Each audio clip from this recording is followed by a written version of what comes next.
Hi, everybody. This is Elenbaas from Nightlight Astrology, and this is another episode of Planets in Profile. In this episode, I'm looking at Mars in the sign of Libra, which is traditionally the sign of Mars's exile or detriment. Now, if you're just tuning into this series for the first time, you can check out the archives on my YouTube channel and listen to all of the previous episodes that I've done on Mars and Venus through the signs. Right now, I'm up to Libra in the series on Mars, and Venus is already finished. So after Mars, the series on Mars is finished, I'll also be doing Planets in Profile episodes on the rest of the planets slowly, just to build up some of that evergreen content people can listen to. So hopefully you'll enjoy this. So we're going to take a look at Mars today, and this is really good for people who want to know, what's this planet like if I have it in my chart, or what is this planet like if I if I'm dealing with this planet every day of my life, or if I have a friend who has it, or a lover, or even just understanding how to read it in a birth chart. As I'm giving this talk, it is we're in November of 2019 right now, and so this talk is also happening as Mars is transiting through the late degrees of Libra right now. So if you're watching this fresh right now, then you know that we've been in a Mars and Libra season lately. Well, what does that mean? Let's take a look. So you will notice right away the picture of Tanya Harding. She is going to come up in our conversation today, if you know who Tanya Harding is. So we're looking at Mars in the sign of Libra. Libra is the warm, moist, masculine air sign of Venus. In ancient astrology, all of the planets have two different domiciles, a masculine domicile and a feminine domicile, or home. These are like temples. They have this kind of deep bond with the planet. Really, in ancient astrology, like today we talk about Libra, we talk about a list of psychological descriptions that you might explain to somebody if they told you that their sun was in the sign of Libra, or the sun was in the sign of Libra at the time that they were born. But actually, in ancient astrology, the simplest way to understand any sign was by virtue of what planet resided in that sign naturally in an archetypal level. So to understand Libra, really, you begin with understanding Venus. And then secondarily, you understand that this is the masculine Venus, and this is the masculine air temple of Venus, and that air is warm and moist. And you put all of that together, then you're qualifying what type of Venus it is, because not all Venuses are the same, and Venus has two positions in which it is most, you could say she is most like herself in Libra and in Taurus. Okay, so that's a first layer of information. The second layer is that you have to understand that any planet that is moving through any sign, first and foremost, wants to act and behave like itself. So when Mars is moving around the zodiac, no matter what sign is in, Mars wants to do things like cut, fight, exert power, strength, will, muscle. Mars wants to assert itself. Mars wants to hunt. Mars has desire and the need to go and compete and try to get that desire through action and will and force. Mars is also related to explosiveness and to things like murder and strife. In ancient astrology, the joy of Mars was the sixth house, which was a house of accident, illness, injury, misfortune, military, fighting, conflict, enemies. Now, I'll just give you an aside that there is more to the sixth house than just this, but this is why the sixth house was called the joy of Mars. So you have to know that Mars behaves like Mars, and that now you're putting Mars into Venus's home sign of Libra. So in ancient astrology, there was also something called the system of dignities. Now, we call that, it wasn't called the system of dignities originally. In fact, we don't know if it really had a name at all. But basically, ancient astrologers had a deep philosophical matrix of ideas about what happened when planets were in different signs. And so this is part and parcel of the language of astrology. People may try to say, oh, well, today we've evolved or we've grown beyond that. And I'm always amused when people try to say, why don't we reinvent the structure of ancient astrology when they don't know it to begin with? So I always tell people, before you start uttering things like that, try to understand the ancient system first. And what you find out is it's actually extremely intelligent. It's not a structure that was coming merely from some time and place long ago. It's actually coming from the transcendental sphere of knowledge and wisdom itself, as so many wisdom traditions are, like yoga, like Yoda. Yoda definitely comes from the transcendental, the transcendental plane, as does all Star Wars, by the way. But yeah, if you understand so many other traditions come from timeless sources of wisdom, right? So for people to think that ancient astrology is time bound is really problematic. But that doesn't mean we can't invent new things either. My point is, get off on my little soapbox here. My point is that you need to understand the language of dignities, because it is such a beautiful and simple way to understand how planets act and behave when they're in each other's signs. Now, I say all of that also to pump you up, because what I'm about to say is that Mars in Libra is traditionally considered to be in its detriment or its exile. What does that mean, though? Well, what it means is that the planet is in a sign that is opposite to its own archetypal nature. So what is the opposite sign of Libra? It is Aries, which is the home sign of Mars. So if you take Mars and you put it into the opposite sign of Libra, it's said to be in its detriment or its exile. It's like going to a country where, you don't really belong, or you don't know the language, you don't know your way around. Or it's like going to some environment that's really contrary to your own nature. Take someone who doesn't like to shop and make them hang out in a mall for a day. You know what I mean? So Mars and Venus both are in exile in each other's signs. Now, there's some really interesting ways in which oppositions in ancient astrology between signs and places may also result in interesting creative synthesis. So it's not as though Mars and Venus don't have a very interesting and creative way of synthesizing their qualities as well. But the tension between them is how that synthesis happens. Synthesis in ancient astrology is the result of tension. It's like birth doesn't come unless there's, in the, I guess, natural sense. People can get pregnant these days in a lot of different ways, but it doesn't come in the sort of natural sense without the friction and the tension and the desire and the stress, really, of sexuality, of human sexuality. So that similarly, the idea for ancient astrologers that tension was, you had to understand its place within the creative flow and unfolding of life.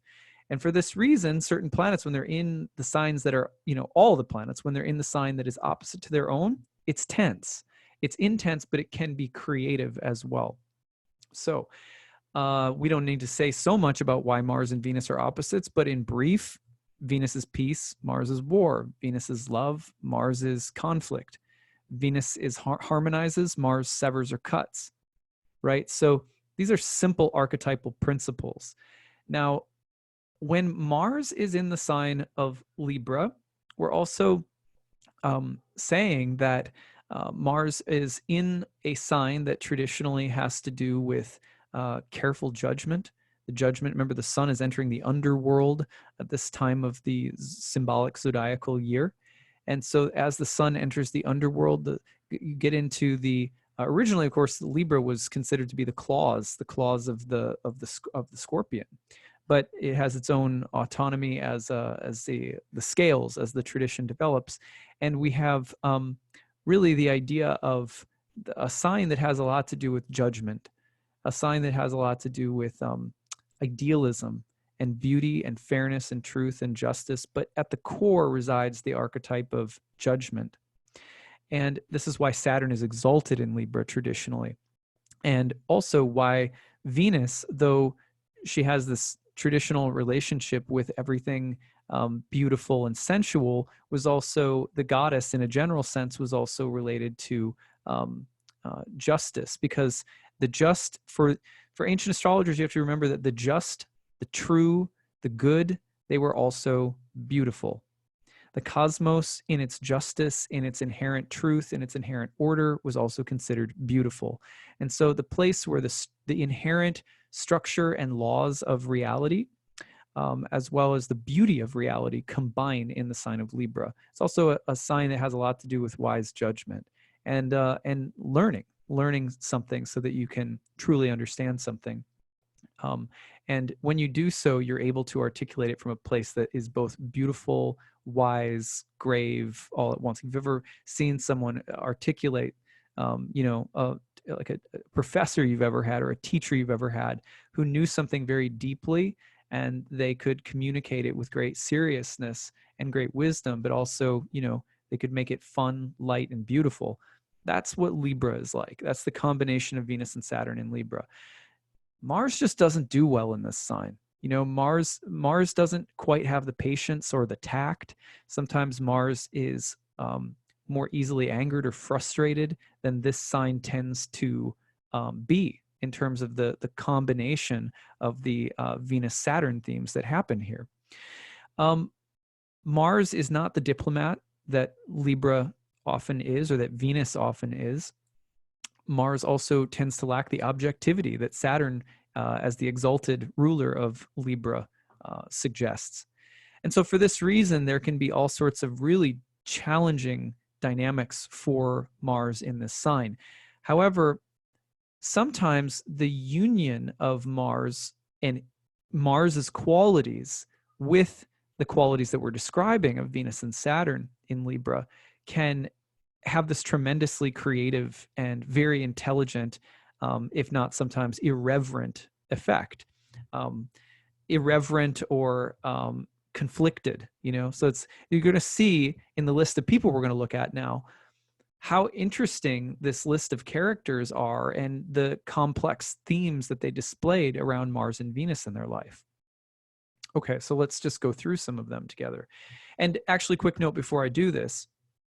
If you want to interpret the presence of Mars in Libra in your chart, hopefully this list will give you some ideas about how to do that. And maybe I'll say a few things about that after I go through this list as well, just so I keep your attention in case you're like, all right, great, but how do I interpret it in my chart?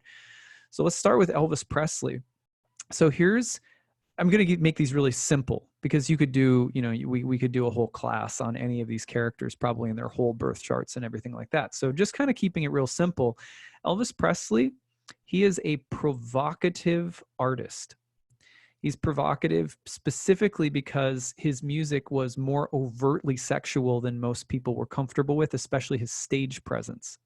So here's this artist, this very popular musical artist who had this very conflicted, tense dynamic between Mars, the provocateur, right, the one who wants to provoke conflict, and the one who promotes beauty, harmony, something sensual, something, balanced, something classic. So Elvis is this funny character because he's sort of like this classic, good-looking, charming, sort of has the feeling almost like a country star, but then he's got this real, he's got the hip shake thing going on, etc.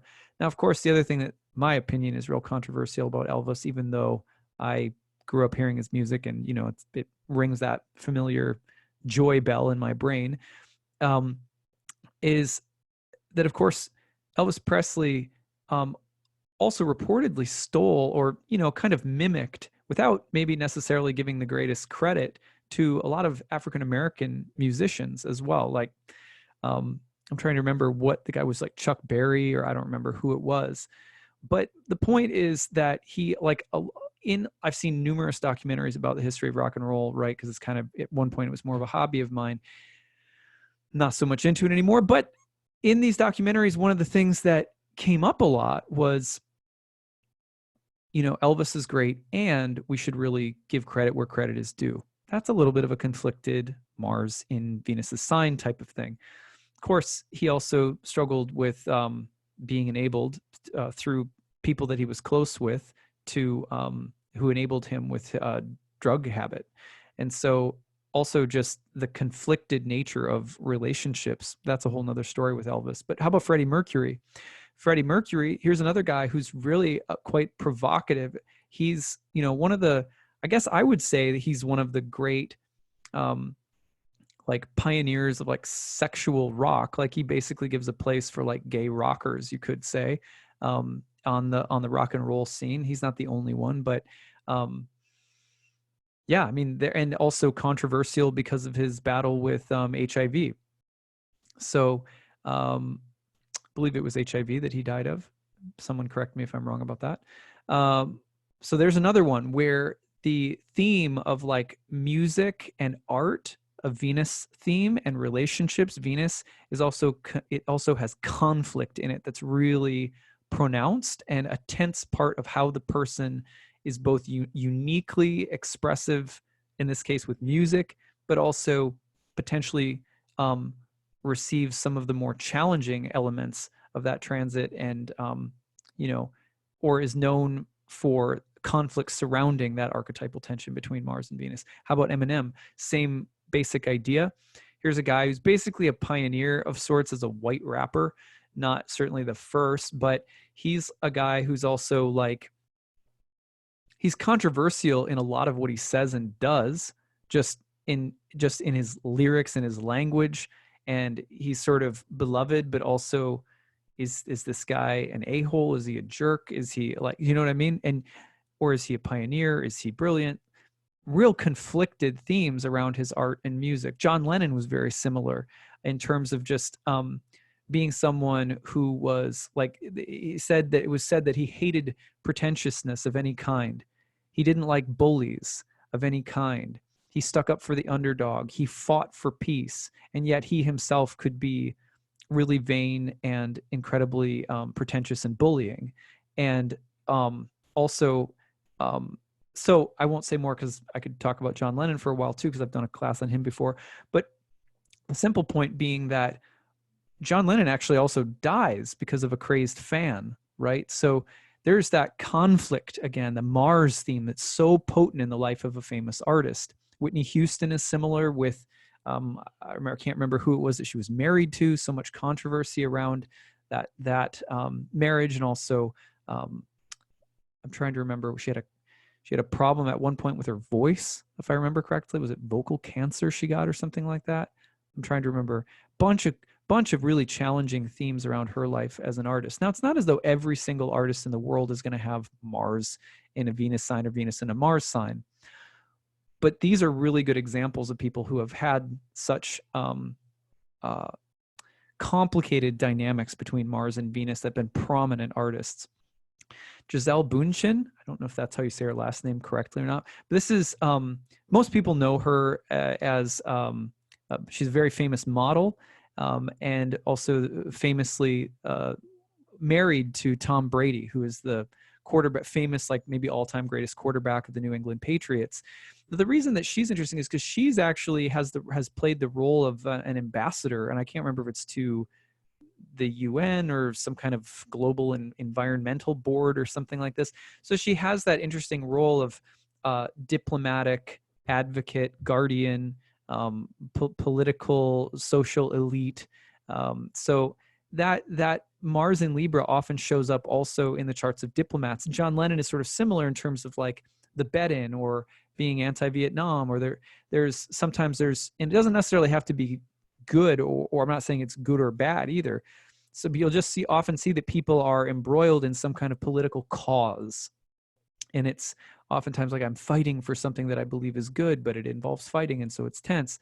Also, just a famous marriage to an athlete where Venus is hanging out with Mars. It's like she's literally part of the big story of her life, is that she's married to an incredibly powerful athlete, right? Or an incredibly powerful athlete is married to her. Either way. Abraham Lincoln, of course, one of our great presidents, who basically gets to deal with the Civil War. How's that for a real Venus-Mars complication, right? So he's trying to fight for peace again. So Civil War president. Edgar Allan Poe.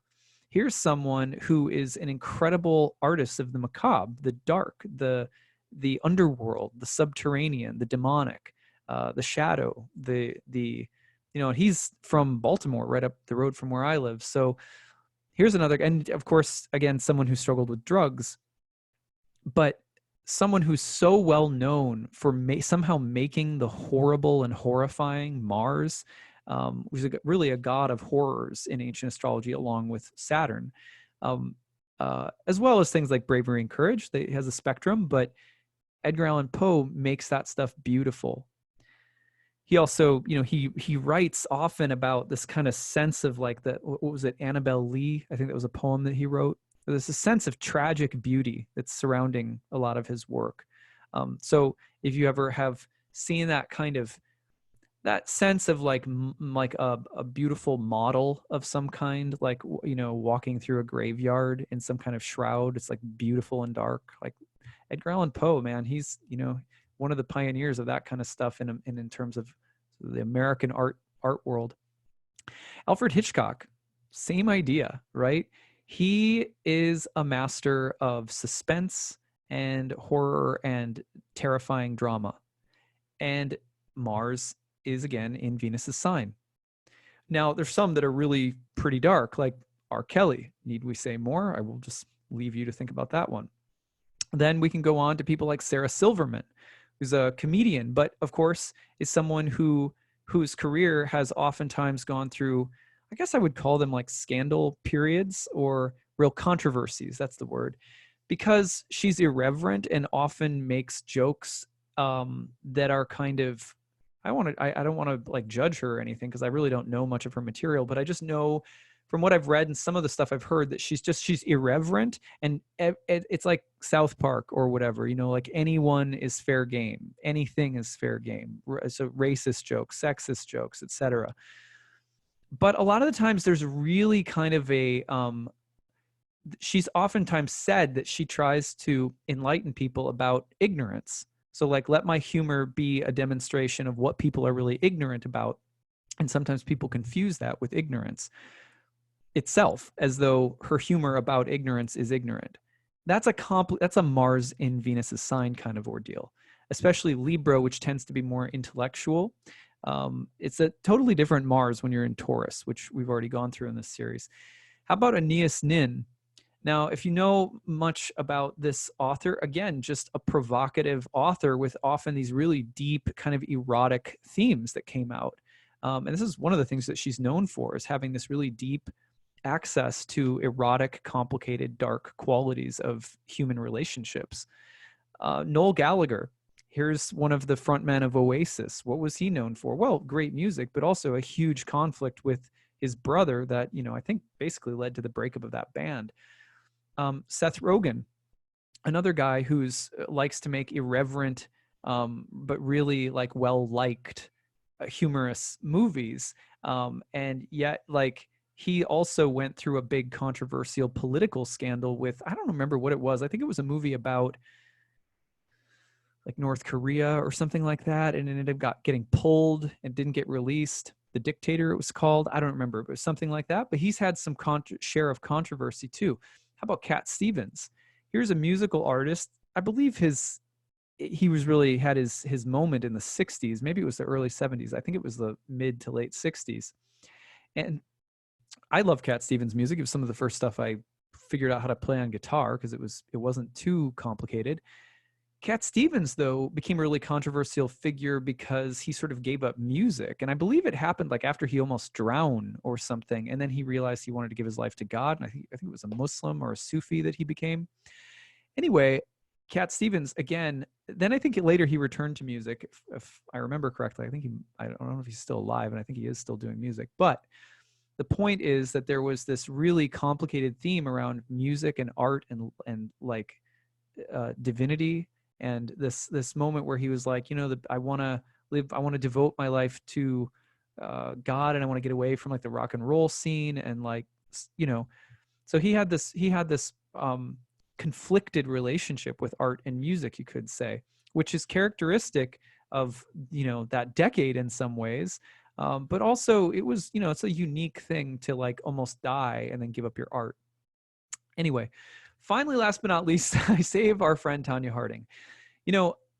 Again, the point of looking at these people, who are people, not just, icons to talk about as though they aren't real souls, but it's also because their lives are very public and they illustrate something for us. Tanya Harding, obviously, we don't have to say, her relationship with first of all, skating is a very Mars Venus kind of thing, because it's about beauty. I mean, look at the costume, the pageantry, the artfulness, the eloquence, the grace, right? It's a very feminine sport in that regard, but it's still a Mars-ruled sport. Even that alone, you can get out of Mars in Libra. Or even to a lesser extent, probably not as much with Venus and Aries, but any combination of Mars and Venus's signs or Venus and Mars's signs will often show up. Like, for example, my wife has Venus and Aries in her 10th house of career, yoga studio owner, right? Yoga is not exactly like it's a sport, right? In a sense, today, I'm not talking about like the spiritual path of yoga as much as I am talking about the physical practice of yoga. Going to a yoga studio for a lot of people is not necessarily a spiritual thing, even though we wish it was. But people go oftentimes just to chill out, relax, whatever. But it's also like an alternative to going to the gym. That's my point. Venus and Aries. So similarly, like Tanya Harding's career with Mars in Venus's sign is just as a figure skater, someone who did that for a living. That's enough. What to speak of the controversy that she ended up getting stuck in the middle of due to the assault that was made on her kind of opponent, rival / colleague, Nancy Kerrigan. I don't remember when that was. I think it was the early 90s. And they've made a movie about her life too, and like her upbringing and the way that skating was like sort of pushed on her is also very Mars in Venus's sign. Any story where someone's like forced to be a ballerina with like bloody toes could be Mars in Libra as well. Anyway, these are just some of the qualities that you'll see embodied in people's lives. It's about conflict and intelligence and art and beauty. It's about trying to do something that's provocative, but sometimes very beautiful and intelligent at the same time. It's also about the complex, dark themes involved in something that's seemingly beautiful, like Edgar Allan Poe, or it's about downright controversy and scandal sometimes. And so you get this really interesting blend. And oftentimes the people are like, well, how do I know what it's going to be in my chart? Look at the house position, because the house position says a lot. Look at positive aspects coming from Jupiter or Venus. Look at any kind of aspectual connection to Venus and hope it's a healthy Venus and a good house. And a lot of the times you get a much more constructive version of the Mars in Libra. Another way of thinking about essential dignities is like this. When Mars is in Libra, you don't get the best Mars. You get a compromised Mars. Now, the compromise, expressive of creative tension, can lead to a synthesis that's really interesting. But on the other hand, every person's ability with their own free will to embody that tension in positive or healthy ways, at the end of the day, it comes down to our free will and whether or not we're cultivating our consciousness in relationship to that archetypal field, so to speak. So I hope that this was interesting for you. I hope you've gotten something out of this.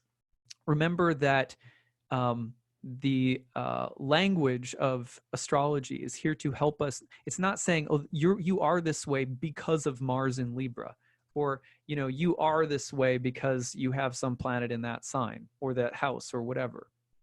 The planets are just mirrors. They're just saying, this is a description of how you are. It's like, if we want to understand how we are, we say Mars in Libra tells us how you are. Then it's up to us to figure out how to deal with that in constructive ways, how to dovetail the elements of our birth chart into the path of spiritual life. So that's on us. We always have to do that work. Hopefully, in seeing this array of characters with, Mars in Libra, you've gotten some good things to think about. You can take away and apply them to your own chart. So the next, I think, week or two, if you're tuning in to this now in November of 2019, we're going to see Mars culminating in Libra, which means also the potential for that just conflicted, difficult dynamics around relationships between the Venus-Mars qualities can be challenging. So you watch for those over the next week or so as Mars is culminating. At least it's out of the square to Pluto now. So we do have that to be thankful for. Okay, that's all I've got for you guys. Take care. See you next time.